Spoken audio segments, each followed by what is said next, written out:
pelestarian nilai budaya Kepulauan Riau. Kenali budayamu, cintai negerimu, cita pertahanan bersama masyarakat, sama berhimpun, bersama bekerja, bersebati padu, mengukir sejarah, memajukan budaya, bergerak bersama.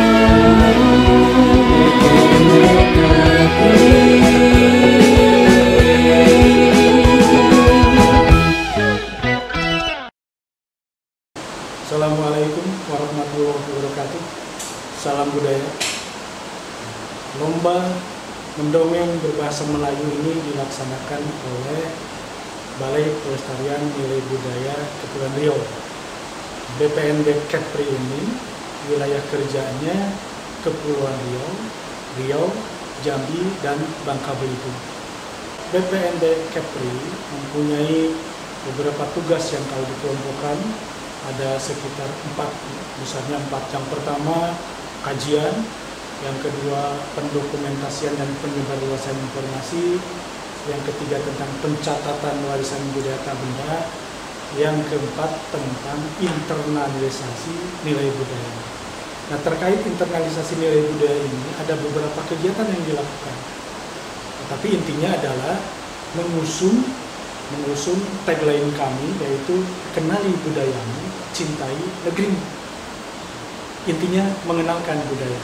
Kegiatannya ada jejak tradisi daerah, lawatan sejarah daerah, bersan, BBM, BBM itu apa? Belajar bersama maestro, dan beberapa kegiatan yang intinya mengenalkan kebudayaan yang ada di wilayah kerja kepada masyarakat luas, terutama untuk generasi muda. Dalam kaitan dengan memperingati Hari Pendidikan Nasional tahun 2020 ini, BPNB Kepri menyelenggarakan 4 lomba. Salah satunya lomba mendongeng berbahasa Melayu dengan tema ini, ya, ada di posternya nih, terjadinya wabah di satu daerah, pengobatan tradisional dan perilaku hidup sehat. Dengan kegiatan ini kami ingin mengejar target, ingin mengetahui yang pertama, apakah masyarakat, utamanya generasi muda, masih mengenal dongeng atau berusaha untuk menggali dan mengenal dongeng. Yang kedua tentu saja berhubungan dengan visi kami menjadi pusat data dan informasi kebudayaan daerah. Nah, kami juga melalui kegiatan lomba ini mengumpulkan data, ya, dari peserta lomba itu nanti kami kumpulkan. Beberapa tentu kita tindak lanjuti dengan pengkajian. Yang jelas ini semua dari peserta lomba ini akan menjadi konten pengisi, ya, aset digital kami, simpan di perpustakaan atau di digital. Mudah-mudahan lomba ini bermanfaat bagi semuanya, terutama generasi muda semakin mengenal kekayaan budaya sendiri, tokoh ataupun pahlawan di daerah sendiri. Saya kira demikian. Terima kasih kepada semuanya yang ikut berpartisipasi dalam kegiatan ini, baik bagi peserta maupun penyelenggara, tim pelaksana. Semoga Allah selalu beserta kita dan kita tetap sehat. Salam budaya. Assalamualaikum warahmatullahi wabarakatuh. Assalamualaikum warahmatullahi wabarakatuh. Salam budaya dan salam sehat untuk kita semua. Pada kesempatan ini, BPNB Kepulauan Riau baru saja mengadakan lomba mendongeng berbahasa Melayu. Jadi kami pikir bahasa ibu atau bahasa tempatan itu masih sangat berperan dalam kehidupan sehari-hari. Tidak bisa tergantikan dengan yang lain. Dan salah satu program dari BPNB Kepulauan Riau adalah melestarikan budaya-budaya yang ada di wilayah kerja Balai Pelestarian Nilai Budaya Kepulauan Riau yang terdiri dari 4 wilayah kerja, yaitu Kepulauan Riau, Jambi, dan Bangka Belitung. Pada tahun 2020 kegiatan tersebut sudah terlaksana dan kami mengundang peserta dari SMP dan SMA di keempat wilayah kerja tersebut untuk mengikuti lomba mendongeng berbahasa Melayu. Setelah diadakan, kemudian melalui proses penjurian, tentu saja akhirnya untuk setiap kategori didapatkan 6 pemenang, yaitu 6 pemenang untuk tingkat SMP dan 6 pemenang untuk tingkat SMA.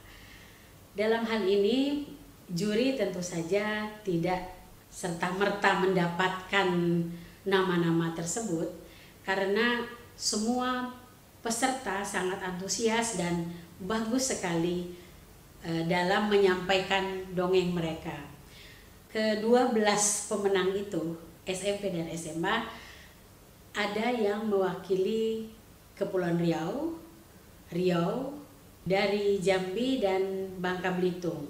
Yang terjauh itu Bangka Barat dan Belitung Timur dari Gantung. Terima kasih kepada para peserta yang telah mengikuti lomba mendongeng yang diselenggarakan oleh kantor kami. Kemudian juga untuk orang tua, Bapak, Ibu yang anak-anaknya mengikuti lomba ini, kami berharap tidak bosan-bosannya untuk selalu memberikan support kepada putra-putri Ibu dan Bapak. Kemudian tidak lupa juga untuk sekolah yang mengirimkan siswanya dalam ajang perlombaan ini. Demikian yang bisa saya sampaikan. Salam budaya, kenali budayamu, cintai negerimu. Saya Dwi Sobuati dari BPNB Kepulauan Riau. Assalamualaikum warahmatullahi wabarakatuh.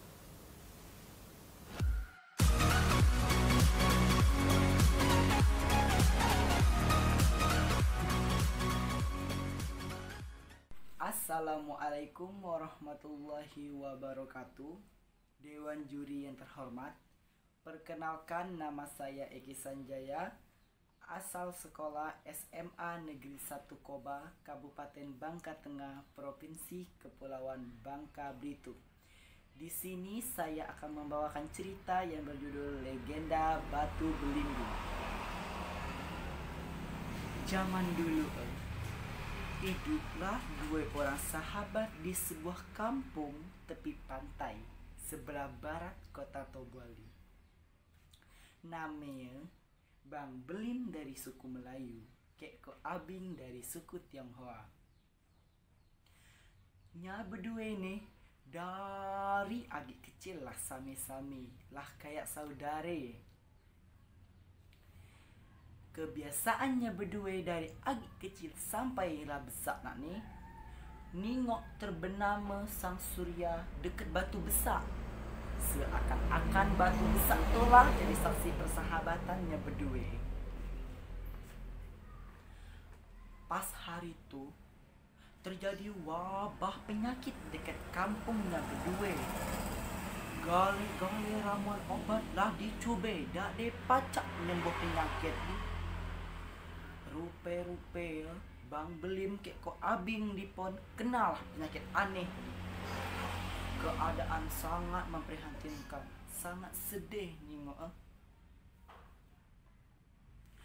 Pas malam tu, tiba-tibanya berdua dapat mimpi yang sama. Ketemu kayak seorang tabib dekat seberang pantai. Tabib pun bercakap dalam mimpinya berdua. Ku pacak menyembuh ikat sekampung, temuilah ku di seberang pantai. Tanpa pikir panjang, Bang Belim Kek Ko Abing langsung berlayar pergi menemui tabib ini. Setelah berlayar seharian, akhirnya ketemulah tabib ini. Sang tabib ni mereknya buah ni unik pokok, bentuk bergurat-gurat, harum bau. Misal kita tengok dari sisi atas, buah ni mirip bintang. Sang tabib pun madah, ambillah sebanyak-banyak yang Ika perlu. Dan perlu Ika ingat, sikok buah tu hanya pacak nyembuh sikok orang. Sudahnya ngambil Bu Edi, pulanglahnya ke kampung. Sampai di kampung, Bang Belim kek ko Abing langsungnya baginya Bu Edi ke warga-warga. Aneh bin ajaib, tak baca kita mikir pakai akal pikiran. Setelah makan buah Yadi, warga-warga langsung sembuh. Sise buah Yadi tinggal 2 iko yang hanya pacak nyemboh Bang Belim kek ko Abing. Rupe-rupe agi ada 2 warga yang lem dapet. Akhirnya Bang Belim kek ko Abing merelakan buah kabelnya nyabri ke warga yang membutuhkan di. Akhirnya kedua sahabat jadi wafat pada hari yang sama gara-gara tidak tertolong, gara-gara tidak dimakan buah Yadi. Wafatnya berdua ini ditangisi ke seluruh orang kampung. Nah, sebelumnya ninggal, Bang Belim ke ko Abing ada yang pesen ke orang kampung. Misal kami nih kelak minta makan warga punya penuhi permintaan terakhir kedua pahlawan kampung Yadi. 7 hari setelahnya meninggal, terjadi fenomena alam. Ribuan burung walet terbang ke atas langit, bermain-main, menari, menyanyi. Seakan-akan burung walet nih mereka bergembira kayak orang kampung. Sebuah atraksi yang tak pernah terjadi sebelum ke kampung nih. Tiba-tiba ada orang bersorak. Woi, woi, ada batu besar dekat makam Bang Belim gak ko Abing. Sudah ya, seluruh warga berbondong-bondong menuju makam Bang Belim gak ko Abing. Aneh bin ajaib, entah ngapain kita tak pacak mikir ke akal sehat kita. Tiba-tiba muncul batu raksasa yang besar dekat makam Bang Belim ke Abing. Yang lebih ajaib makam ni bentuk kayak buah yang nyabri ke warga-warga di. Sudah orang kampung ni merik nama buah ya buah belimbing. Nah, buah belimbing ni gabungan dari nama Bang Belim kek ko Abing. Dan batu raksasa tu muncul secara ajaib dan diberi nama yang sama pula ke orang kampung di, namanya batu belimbing. Batu tu berdamping ke batu besar tempat Bang Belim ke ko Abing nengok terbenam matahari. Nah, perlu diketahui ke sebulan perahu yang dipakai ke ko Abing dan Bang Belim lah untuk nyari tabib sakti di sekarang nih lah berubah jadi batu dan sekarang dikenal ke orang kampung sebagai batu perahu. Sekian dari saya. Wassalamualaikum warahmatullahi wabarakatuh.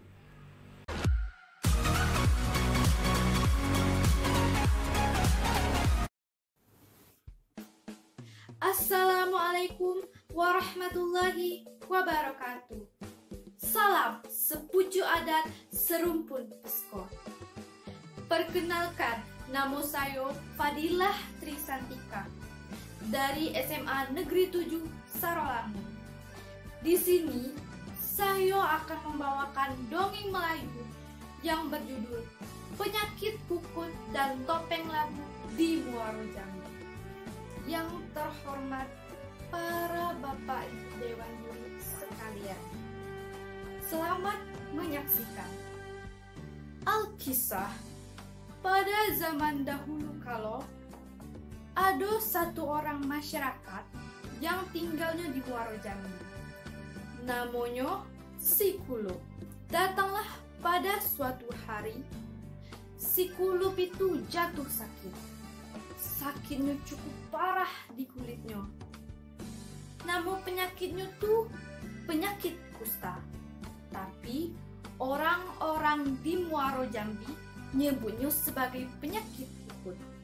Kata masyarakat setempat, penyakit itu adalah penyakit yang terkutuk, tak bisa sembuh dan juga nular ke orang lain. Sesudah berita tentang penyakit itu tersebar, masyarakat mulai merasa tidak enak, tidak nyaman dengan penyakit yang mengerikan itu. Masyarakat tuh denak kalau misalnya orang-orang yang sehat ikut juga tertular dengan penyakit ikut ini. Dah tuh, orang-orang yang sudah terkena penyakit ikut ini disuruh diasingkan ke hutan belantara. Masuklah si Kulup yang malang tuh.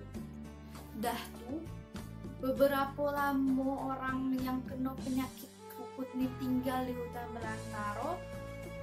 Datanglah hari di mana orang-orang merayakan hari Idul Fitri. Si Kulup yang sedang menderita tadi nak ikut merayakan Idul Fitri dengan orang-orang yang di kampungnya tuh. Dia tuh nak kayak biasa-biasanya orang merayakan dengan sukacita bergembira bersama. Si Kulup mikir, dia dah mungkin datang ke tengah-tengah masyarakat dengan muka yang macam itu. Dia tuh nak timbul celaka bagi dirinya ataupun orang lain. Dah tuh si Kulup mikir, dia tuh nak buat sesuatu untuk nutupi mukanya yang kayak itu. Dah tuh muncullah satu ide. Dia memutuskan untuk membuat topeng. Akhirnya si Kulup buat topeng itu dari labu yang sudah dibelah, dihias dengan hijau, dicat dengan arang, dan digambar kayak muka manusia pada umumnya. Kulup membuat topeng dari hijau itu menggambarkan suasana Idul Fitri yang sejuk untuk saling memaafkan.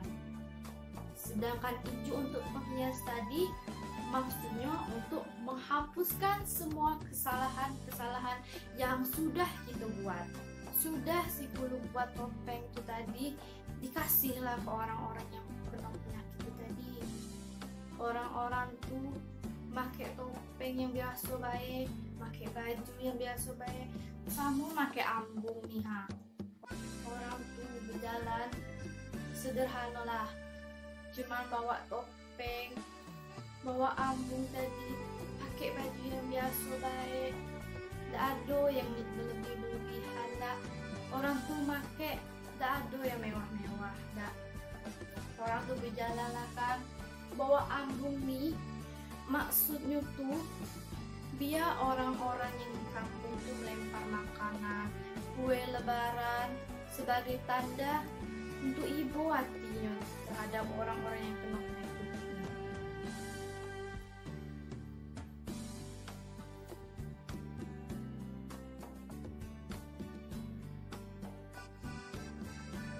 Gak lama orang tuh di jalan, sampai orang-orang tuh di kampung tempat orang tuh tinggal dulunya.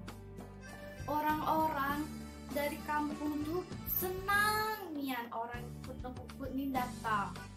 Apalagi budak-budak tuh nak senang nian karena orang-orang yang kena penyakit kukus ini tadi lenggak-lenggok macam nari. Sambil dilenggak-lenggokkan badan itu, orang-orang di kampung tuh lemparkan makanan ke dalam ambung ini. Pada akhirnya orang-orang yang kena kukus nih bisa juga merayakan Idul Fitri ini dengan sukacita bersama orang-orang masyarakat di kampung tempat awalnya orang tinggal.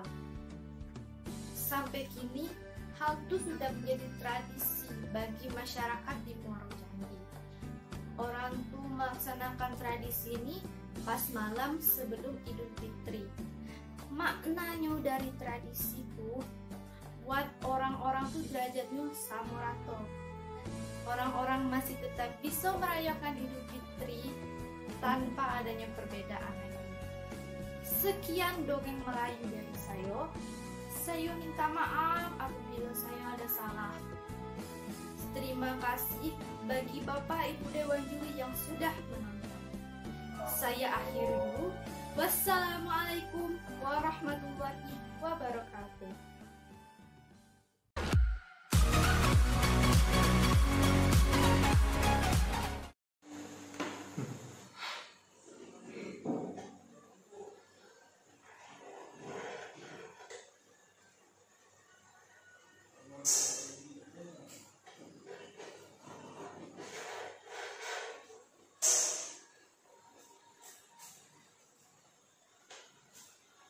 Jin-jin setan dakwang jala, keluar dari bandangmu.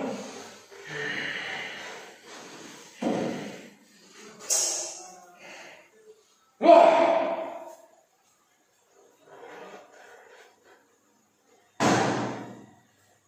ku hidup menyang jeneng, bukan tanpa sebab. Tiga.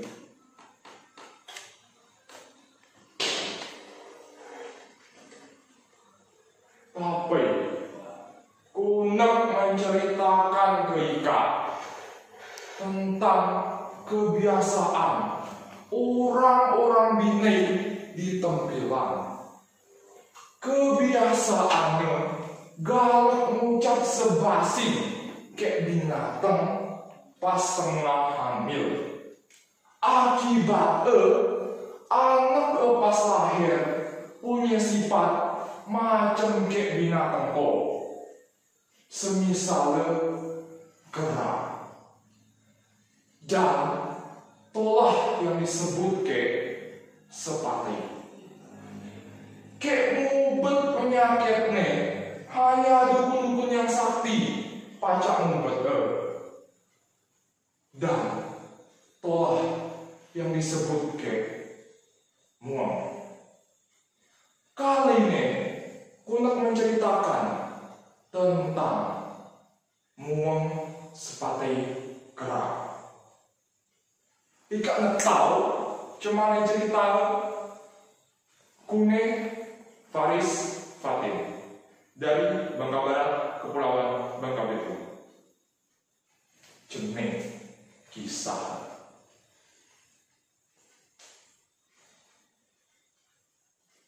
Di tengah orang kampung Tempilan ada sepasang laki bini yang lama lumpuhnya. Kebenyalah sekawut ancok berbeda, tapi belum ada keturunan. Suatu hari kebenyak sepakat nak meraih dukun yang ada di desa Besun. Bang, gimana kita nih bang? Kita memang hama nikah, tapi belum lama punya anak bang. Gimana solusi bang?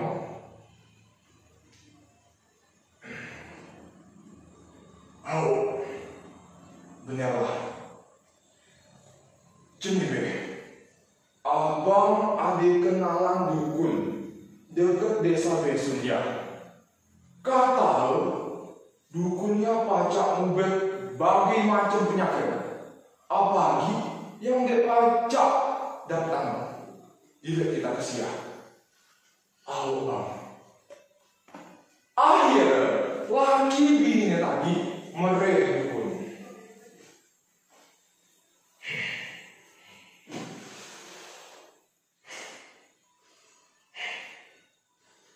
Lalu mereka kesini pasti dapat keturunan. Tapi ada syaratnya. Pas hamil gile, jangan nak sebasing-basing ucap kayak binatang. Mendek anak Ika punya sifat macam kayak binatang pola.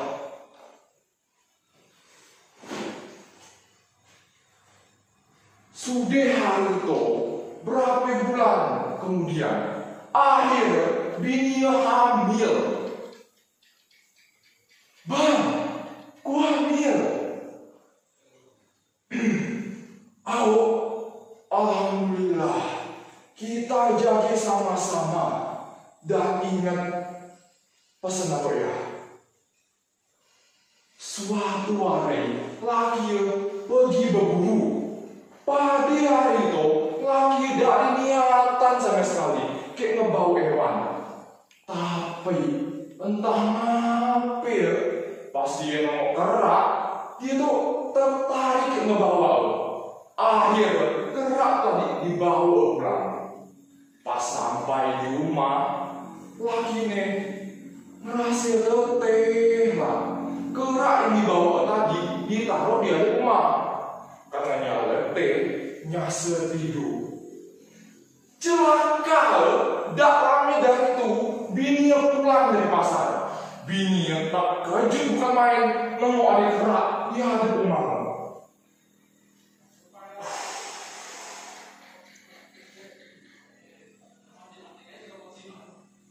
Astagfirullah. Ini apa ya? Ya Allah, amit-amit jangan bayi, kerau ya. Siapa yang naruh di rumah nih? Lah tahu diri geli kayak kerak nih. Well, po, nama timbang po, tumbun po. Akhirnya, kena bini yang tadi benci kerak tadi. Diambillah junjung kayak bini ya, dipotong kerak po. Akhirnya, kerak tu mati. 9 bulan kemudian, bini ini melahir anak laki. Ika anak tahu, cuma anak ke mirip kayak kerak. Bahkan perawakan anak ke lah nak kerak bener. Makin hari makin jadi. Ika anak tahu lah, cuma nasib anak ke pembangkang melawan orang gue. Sampai tetangganya ringem ketika anak ya menjauh dari dunia. Akhir laki bini tadi merasa resah benar kayak ketinggalan anak tadi. Bang, gimana kita nih bang? Anak kita nih bang, kayak kita nih bang nih bang, kayak orang lain bang. Sekarang racun nih bang, hampir kita besar dile pajak-pajak kita nih yang dibunuh bang. Bener, dia pajak sini, dia pajak, dia gara-gara budaya. Kita nih, dia ngamun di tengah kita ya. Oh, cemire, cemana kalau kita bawa budaya kalau buru ya? Sampai tahu nyapa pajak mobil. Oh bang, bener. Akhirnya budak tadi dibawa ke kebun.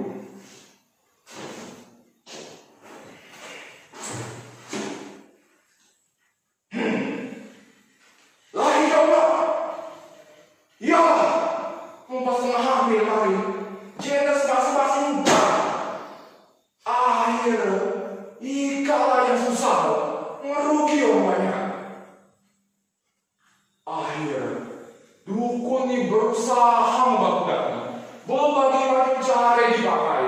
Sampai dukun ini berkelahi hendakku selama 3 jam.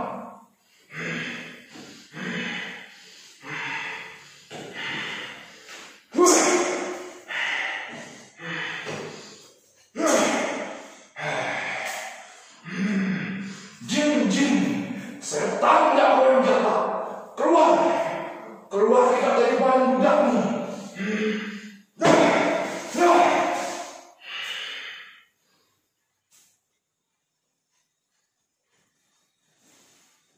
Akhirnya pengobatan berhasil. Budak nih tadi kembali normal. Budak nih dak nurut lagi, cemane sikap yang biasa. Jadi pesan dari cerita ini, jagalah omongan kita, jagalah perbuatan kita, dan sikap kita. Karena itu semua akan kembali ke kita. Sekian dariku. Wassalamualaikum warahmatullahi wabarakatuh.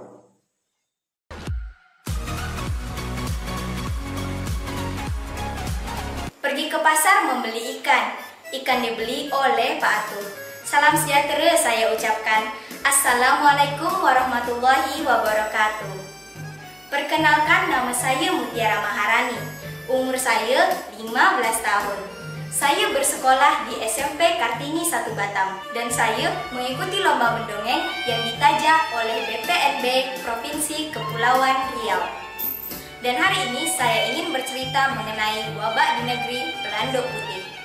Syahdan di Pulau Bintan bertahtalah seorang perempuan yang berani dan bijaksana bernama Wan Sri Bani. Wan Sri Bani mempunyai seorang mantu yang juga pemberani dan juga perkasa bernama Sang Nila Utama. Menantunya itu telah ia tabalkan menjadi Raja Kerajaan Bintan. Sang Nila Utama berkeinginan untuk berburu ke Pulau Pelanduk. Sang Nila Utama pun meminta izin kepada ibundanya. Wan Sri Bani pun tercenung mendengar niat anaknya tersebut yang ingin pergi ke pulau seberang. Ananda, penduduk Pulau Pelanduk saat ini sedang mengalami penyakit, wabak yang menyerang mereka dan terjangkit satu sama lain.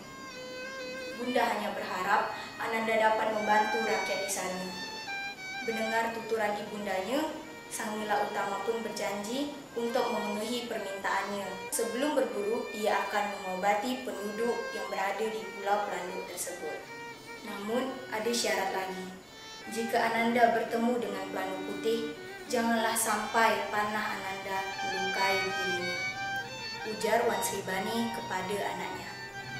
Wan Sri Bani juga berpesan kepada Sang Nila Utama agar menuruti cakap penasehatnya, yaitu Datuk Demam. Bersukacitalah Raja Sang Nila Utama karena hajatnya untuk berburu di Pulau Pelanduk akan segera terwujud. Mengingat perjalanannya juga untuk melihat rakyatnya yang sedang gering di pulau tersebut, Sang Nila Utama tidak hanya menyiapkan penjajah kebesarannya dengan peralatan berburu, tetapi ia juga membawa serta hulu balang serta bomo lengkap dengan obat-obatan. Setelah peralatan lengkap, beranjaklah mereka menuju ke Pulau Pelanduk. Sementara itu, penduduk di Pulau Pelanduk resah karena wabak penyakit ini. Penyakit yang mewabak ke seluruh penduduk di Pulau Pelanduk ini berupa penyakit kulit yang aneh. Karena kulit penduduk yang terkena penyakit ini berwarna merah, macam berang merah. Lalu karena banyaknya wabak penyakit ini semakin menyebar di pulau ini, banyak juga penduduk yang tinggal di sampan dan pergi ke laut karena dia tak berani menginjakan daratan karena takut terjangkit dengan penyakit. Setelah sehari semalam penjajah yang membawa raja serta rombongannya, akhirnya sampailah mereka di Tanjung Beban. Bertalu-talu canang diraja ditabuhkan, tetapi tak ada seorang pun yang datang pada rombongan itu. Selanjutnya, berjalanlah rombongan raja tersebut ke kampung yang sunyi itu. Hanya ada rumah pelantar di tepi pantai, namun bagi tak ada orang di dalam tu. Dan ada sampan beratap kajang, namun bagi tersadai, macam tak ada orang di pulau ini. Lalu Sang Nila Utama menyuruh hulu balangnya untuk meletakkan obat-obatan di pelantar, serta ia meninggalkan seorang bomo. Beta perintahkan 5 hulu balang serta seorang bomo untuk mengobati penduduk-penduduk yang sedang bersembunyi. Beta tahu mereka sedang bersembunyi dari beta karena mereka takut beta tertular. Sebelum berangkat serta meninggalkan hulu balang serta bomo, Sang Nila Utama berpesan agar warga membersihkan Sungai Ladi karena ada beberapa suak yang serakah dan membunuh Landi dan membuang Landi tersebut ke Sungai Ladi. Air Sungai Ladi ini kotor karena banyak landi yang dibuang di sini. Itulah yang membuat mereka sakit. Kalian tahu tak landi itu apa? Landi itu landak lah. Landi itu adalah binatang yang sekujur tubuhnya berduri. Raja dan rombongannya berlanjut ke hutan. Rupanya ada beberapa warga yang mengintip kedatangan raja. Maafkan kami Baginda, bukannya kami tak mau bertemu dengan Baginda, namun kami takut Baginda terjangkit dengan kami. Begitulah beberapa kata penduduk yang sedang mengintip di balik rumah panggungnya dan sampan kajangnya. Setelah menyusuri hutan, raja dan rombongannya pun ingin beristirahat di bawah pokok besar. Saat raja nak beristirahat, Tiba-tiba sepasang pelanduk putih pun lewat. Raja pun terpesona melihat dua pelanduk putih itu. Namun tiba-tiba pelanduk putih yang sedang meminum air di tapungan daun keladi tersebut berlari dan melarikan diri dari raja. Para hulu balang yang melihat raja sedang mengintai si pelanduk putih mengeluarkan tombak dan panah mereka. Namun raja melarang. Jangan, mereka sudah berjanji kepada ibunda untuk tidak melukai. Lebih baik kita ikutkan saja jejak mereka, ujar sang raja. Lalu raja dan rombongannya mengikuti jejak si pelanduk putih. Hutan yang lebat bukan hanya karena rimbunan pokok kayu yang besar, namun karena banyaknya tanaman paku dan juga periuk kera. Raja dan rombongannya tetap berjalan mengikuti jejak sang pelanduk putih. Lalu sampailah raja di suatu tempat yang banyak ditanami rerumputan. Walau tidak terlalu luas, banyak juga pokok sempoang yang tumbuh. Lalu kini daerah tersebut dinamakan Tanjung Sempoang. Raja pun melihat pelanduk berada di atas bukit.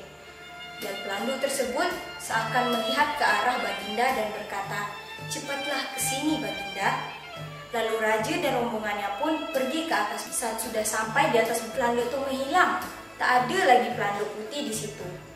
Namun Baginda pun terpesona melihat pemandangan sekelilingnya, yaitu laut nan biru dan juga beberapa ada pulau-pulau kecil dan juga ada pulau besar. Lalu Baginda bertanya kepada Datuk Demang, "Pulau apakah itu, Datuk?" "Ampun tuanku, beribu-ribu ampun tuanku. Pulau itu adalah Pulau Temasek, tuanku." Raja dan rombongannya pun berangkat menuju Temasek. Saat memasuki Sungai Kalang, tiba-tiba terjadi badai dan petir dan hampir menenggelamkan penjajah yang membawa Raja Bintan. Lalu Datuk Demang datang kepada Raja. "Ampun tuanku, beribu-ribu ampun tuanku. Agar badai ini cepat berlalu, celupkanlah mahkota tuanku ke dalam air laut ini, agar mereka tahu siapa penguasa Bintan ini." Lalu dengan gelisah hati, Raja pun melepaskan mahkotanya dan mencelupkan ke dalam air laut. Ketika Raja mengangkat mahkota tersebut dari air laut, tiba-tiba badai pun menghilang. Semua rombongan Raja pun bersuka cita. Raja dan rombongannya pun akhirnya sampai di Pulau Temasek. Saat sampai di Pulau Temasek, Raja beristirahat di bawah pohon jambu. Tiba-tiba keluarlah seekor binatang aneh yang muncul dari Sungai Kalang lalu pergi berlari ke hutan. Raja terheran-heran, binatang apakah itu? Lalu Raja bertanya kepada Datuk Demang dan dijawab Datuk Demang bahwa itu adalah singa. Ia adalah penunggu Temasek ini dan ia sudah menyambut kita pada hari ini, ujar Datuk Demang. Raja dan rombongannya pun menyusuri Pulau Temasek. Lalu Baginda Raja mempunyai niat untuk membangun istana baru di Pulau Temasek. Sesampainya di Bintan, sang raja pun menyampaikan niatnya kepada ibu bahwa ia ingin membangun istana di Pulau Temasek. "Bermastautinlah engkau di sana, Ananda," kata Tuan Sri Bani.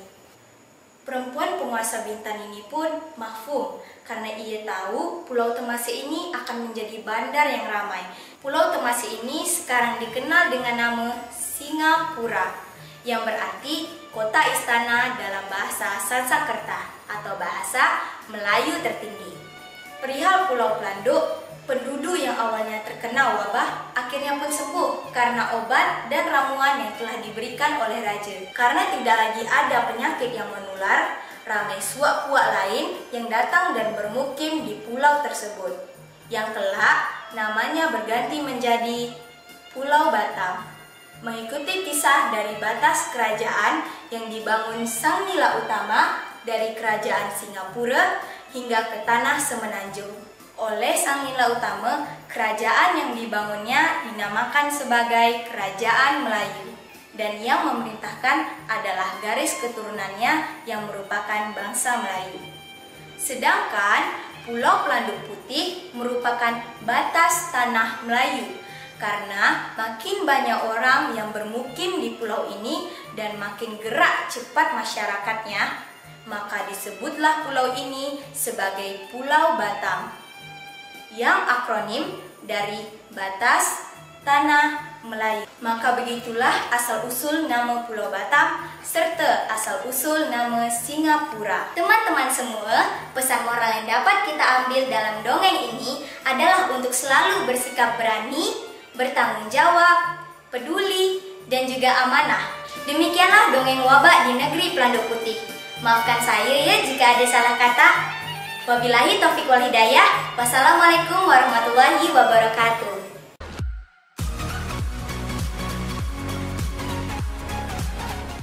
Assalamualaikum warahmatullahi wabarakatuh. Kenale, nama aku Susanti. Aku dari SMA Negeri 1 Gantung. Aku tinggal di Desa Lintang, Kecamatan Simparigiang. Di sini aku nak mau cerita tentang sebuah dongeng asli Pulau Belitung. Nak judul Hantu Berasu. Ada seorang idam nak makan pelanduk bunting laki. Keinginan tadi diceritakan kan laki ya.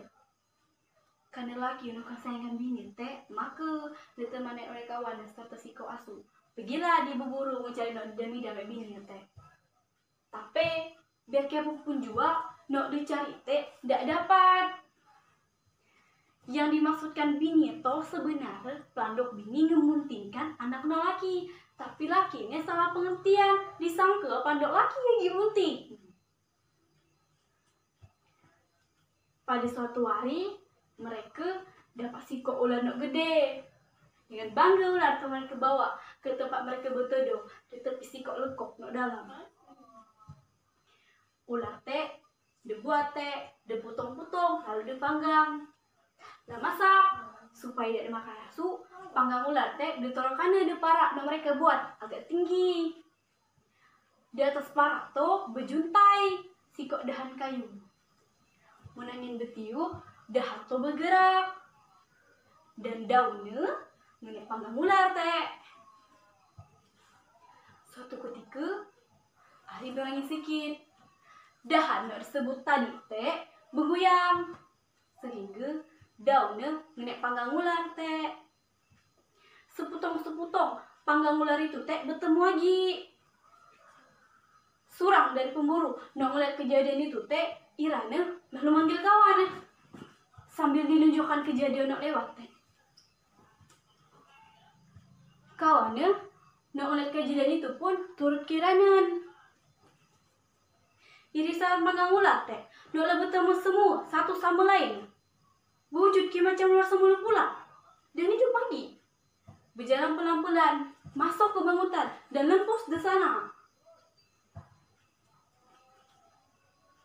Kedua pemburu tadi berpandang pandangan karena melihat hal yang baru terjadi tadi. Seorang di antaranya berkata, "Semua depaku, bisa aku mendengar orang bercerita tentang kejadian yang baru kita lihat tadi. Lebih baik kita periksa dulu." Kedua lalu ngadakan penulisan di setiap parak-parak tadi. Tapi biar siapapun dia periksa, mereka tidak dapat apa-apa atau bukti apa nak nyebabkan kejadian ini tadi. Seorang di antaranya berkata, "Tidak ada apapun di sekitar parak-parak ini selain dari dahan kayu nak melambai ke atas." Kukira itulah yang menyebabkan. Yuk kita coba. Ditangkaplah asu teh.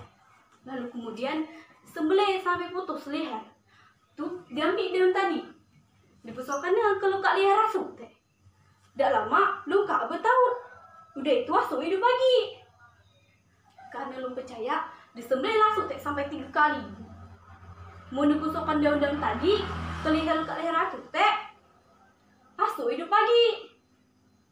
Kini kedua lah yakin, seyakin-yakin bahwa daun itulah nak menyebabkan kejadian aneh ini tadi.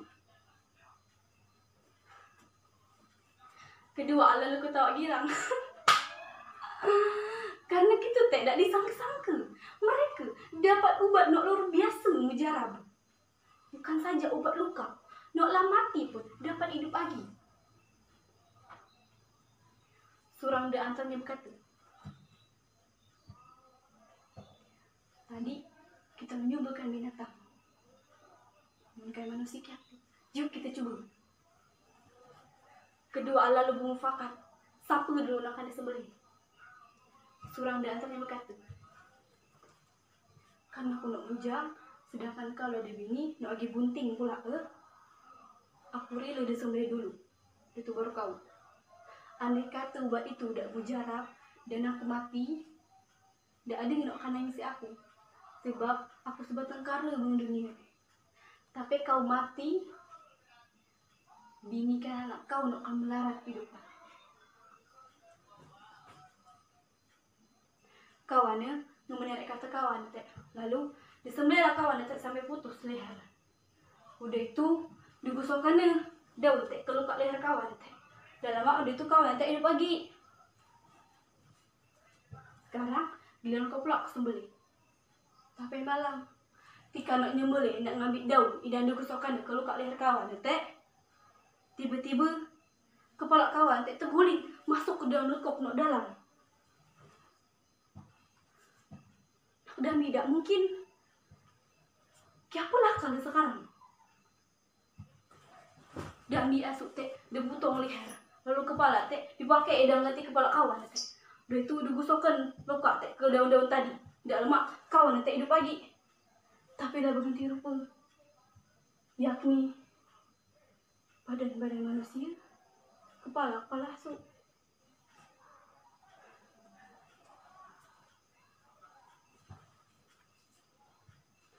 Lejukkan lama ninggal kampung halaman dan pelandok bunting laki tidak didapat juga, maka pemburu no agi berup manusia semua teh ngajak kawan teh balik. Tapi biar kia pun ada aja dibujuk dan diterangkan bahwa bini teh ngelahirkan anak. Tapi kawan nak bekal asuh teh dan nak juga balik dinerangkan bahwa selama pelandok bunting laki tidak didapat, biar berapa lama aku tetap nak mencari. Tak akan balik-balik. Ketika kawan tak balik, dia masuk bawah hutan dan terus berburu mencari pelanduk bunting laki.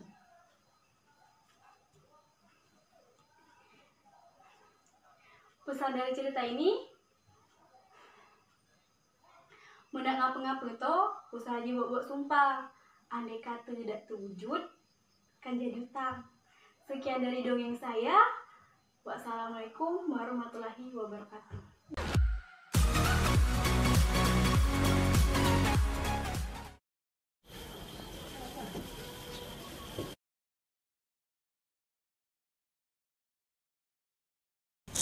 Assalamualaikum.